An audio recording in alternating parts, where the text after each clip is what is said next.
வணக்கம் சைடெக் நண்பர்களே. எண்ணங்கள் புத்தகத்தை பற்றி ஒவ்வொரு தலைப்பாக நம்ம பார்த்துட்ருக்கோம். இது வரைக்கும் நம்ம 15 பகுதிகளை முடிச்சிருக்கோம். இப்போ நம்ம பகுதி 16ல் இருக்கோம். Doctor MS. உதயமூர்த்தி அவர்களின் எண்ணங்கள் புத்தகம், எண்ணங்களை எப்படியெல்லாம் மேம்படுத்திக்கலாம், எண்ணங்களை எப்படியெல்லாம் நம்ம பயன்படுத்தலாம், எண்ணங்களை பயன்படுத்தி நம்ம வாழ்க்கையை எப்படி சிறப்பாக நம்ம வாழ முடியும், எப்படி முன்னேற முடியும், எண்ணங்களுக்கும் உளவியலுக்கும் என்ன விதமான தொடர்புகள் இருக்குன்றதை பற்றி நிறைய விதமான விஷயங்களை ஒரு மோட்டிவேஷனல் புக் அதை கொடுத்துருக்காங்க. ஸோ 15 தலைப்புகள் முடித்து இப்போ நம்ம 16வது தலைப்பில் நம்ம நுழைஞ்சிருக்கோம். இதுக்கு முந்தின தலைப்புகளை நீங்கள் பார்க்கணும் அப்படின்னாக்கா இந்த வீடியோவோட நான் கனெக்ட் பண்ணியிருக்கேன். இந்த வீடியோட கடைசியில் நான் கனெக்ட் பண்ணியிருக்கேன். அவங்கள பார்த்தீங்கன்னா நீங்கள் அத்தனை வீடியோஸையும் நீங்கள் பார்த்து தெரிஞ்சுக்கலாம். இப்போ நம்ம பகுதி 16ல் இருக்கோம். மனப்பயிற்சியும் சாதனையும் அப்படின்ற தலைப்பில் பார்க்க போகிறோம். ஹிப்னாட்டிசம் பற்றி நீங்கள் கேள்விப்பட்டிருக்கக்கூடும். இது மனிதனை ஒரு மயக்க நிலைக்கு, அரை தூக்க நிலைக்கு அழைத்து சென்று அவன் மனதிற்கு சில கட்டளைகளை பிறப்பிப்பதாகும். மனம் அரை தூக்க நிலையில் இருக்கும்போது கண் மூடி இருக்கிறது. நமது புலனறிவு நமக்கு இருப்பதில்லை. அப்போது ஆழ்மனம் விழித்த நிலையில் இருக்கிறது. யோசனைகளை, கட்டளைகளை ஏற்றுக்கொள்ளும் நிலையில் இருக்கிறது.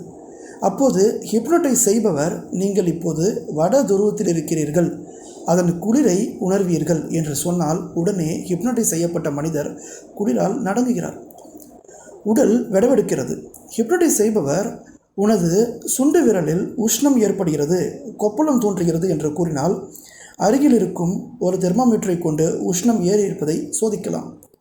ஆழ்மனம் எதை நம்புகிறதோ அதை நிறைவேற்றுகிறது.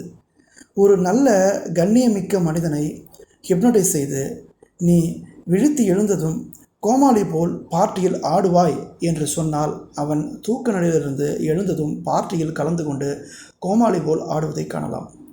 இதிலிருந்து ஹிப்னோடைஸ் செய்வது ஏதோ எளிது என்று யாரும் எண்ண வேண்டாம். நமது ஊரில் பெண்களை ஹிப்னோடைஸ் செய்து எங்கும் அழைத்து சென்று விடலாம் என்று சில அறியாதவர்கள் கூற கேட்டிருக்கிறேன். ஒரு நபரது பூரண ஒத்துழைப்பு இல்லாமல் ஹிப்னோடைஸ் செய்ய முடியாது. ஒருவரது பூரண ஒத்துழைப்பு இருக்கும்போது தான் ஹிப்னோடைஸ் செய்ய வேண்டும். அப்படியே ஹிப்னோடைஸ் செய்யப்பட்டாலும் மனத்தின் ஆழ்ந்த நம்பிக்கைகளுக்கு எதிராக உடலை எந்த காரியம் செய்யப்பட்டாலும் உள்ளமும் உடலும் அதை எதிர்த்து ஹிப்னோடைசத்திலிருந்து வெளிவந்துவிடும், தன்னை பாதுகாத்து கொள்ளும். ஹிப்னோடிசத்தை இங்கு நான் விவரிக்கும் காரணம் நமது ஆழ்மனத்திற்கு இருக்கும் அபார சக்தியை விளக்கவே. புலியை கண்டு பயந்த மனிதனின் கதையை முன்பு பார்த்தோம். ஆழ்மனதிற்கு உண்மை கற்பனை என்ற அக்கறை எதுவும் இல்லை. எந்த கற்பனையை நாம் ஆழ்மனதில் போட்டாலும் அதை நிஜமாக நம்பி நிறைவேற்றும் அபார சக்தி கொண்டது ஆழ்மனம். பழைய நிகழ்ச்சிகளை மீண்டும் ஞாபகத்திற்கு கொண்டு வரும்போது அத்துடன் இந்த உணர்ச்சிகளையும் நாம் அனுபவிக்கிறோம். ஹிப்னோடைஸ் செய்யப்பட்டவுடன் வடதுருவத்தில் இருக்கிறோம் என்ற எண்ணத்திலிருந்து குளிரை உணர்வது போல, ஆகவேதான் நமது ஆசைகளை, லட்சியங்களை பற்றி அடிக்கடி தீவிரமாக சிந்திக்கும் போது அதில் உணர்ச்சி கலந்ததாய் இருக்க வேண்டும். ஆனால் நடைமுறை வாழ்வில் ஆழ்மனதிற்கு எண்ணங்களை புகவிடும் ஒரே முறை நமது நினைவு மூலம் மட்டும்தான். சதா ஒன்றை பற்றி திரும்ப திரும்ப நினைப்பதே வேண்டுகோளாய், பிரார்த்தனையாய் ஆழ்மனதில் புகுந்து பலனை தருகிறது. இப்படித்தான் விஷயங்கள் ஆழ்மனதில் இறங்குகின்றன. ஒரு சோதனையில் பேஸ்கெட்பால் விளையாடுபவர்களை 2 பிரிவாக பிரித்தார்கள். ஒரு பிரிவிற்கு தினம் ஒரு 5 நிமிடம் மனத்தால் பந்து விளையாடுமாறும் பந்தை கூடையில் போடுமாறும் கூறினார்கள். மற்ற பிரிவிற்கு எந்த பயிற்சியும் கொடுக்கவில்லை. இவ்விரு பிரிவுகளையும் பலமுறை விளையாடச் செய்ததில் மனத்தால் பயிற்சியை பெற்ற பிரிவே வெற்றி பெற்றது. மனத்தால் திரும்ப திரும்ப எண்ணுவது மிக்க பலன் தருகிறது. காரோட்ட கற்றுக்கொள்ளும் போதும் விமானம் ஓட்ட பயிற்சி பெறும் போதும் இம்மனப்பயிற்சி செயலை எவ்வளவு எளிதாக்குகிறது என்பது தெரிய வரும். வட்டப்புள்ளியை குறித்து அம்பு எறிவோரும் கால்ஃப் பந்து விளையாடுவோரும் தங்கள் வெற்றிக்கு மனப்பயிற்சியே காரணம் என்கின்றனர்.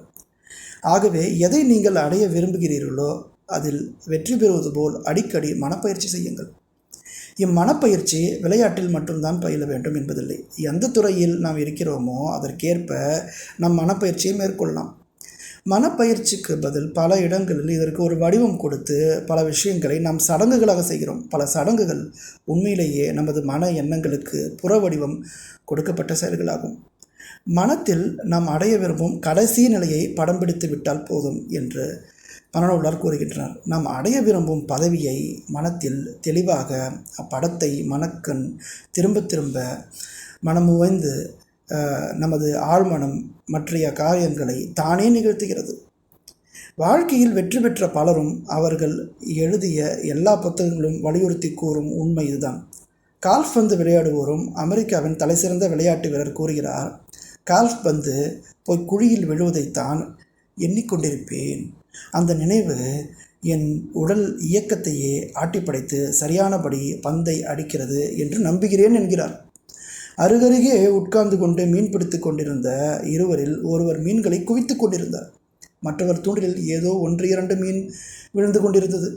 அதிகமாக மீன் பிடித்தவரை பார்த்து, என்ன தந்திரம் செய்கிறீர்கள், இவ்வளவு மீன் விழ என்று கேட்டதற்கு அவர் சொன்னார், நான் தண்ணீருக்கு அடியில் போய் தூண்டிலில் மாட்டிக்கொள் என்று கூறிக்கொண்டிருக்கிறேன். மீன்கள் ஒன்றை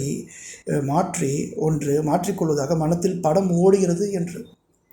மனப்பயிற்சி போலவே நாடக ஒத்திகையும் சோற்றுக்கு தாளம் போட்ட நடிகர் ராஜா வேடம் போட்டுக்கொண்டு ராஜாவாக வாழ்க்கையை மாற்றிக்கொண்டதை நீங்கள் கண்டதில்லையா?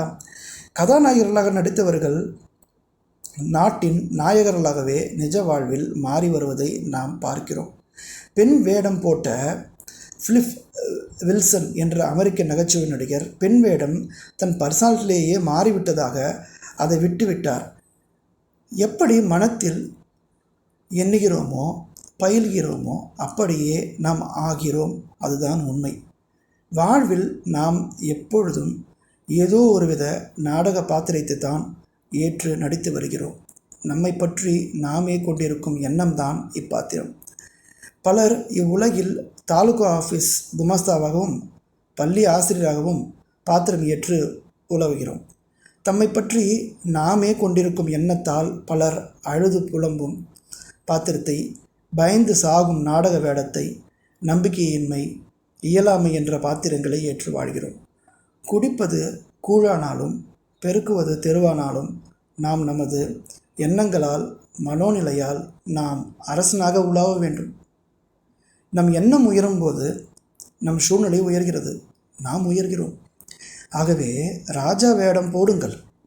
உங்களுக்கு பிடித்த லட்சிய மனிதனை, லட்சிய தலைவனை மனத்தில் கொள்ளுங்கள். வாழ்க்கையில் நீங்கள் ஒரு நல்ல பாத்திரத்தை தேர்ந்தெடுத்து நடியுங்கள்.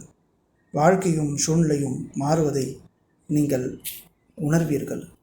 இதுவரை நம்ம 16 தலைப்புகளை முடிச்சிருக்கோம். 15 தலைப்புகளை முடித்து 16 தலைப்புகளை முடிச்சிருக்கோம்.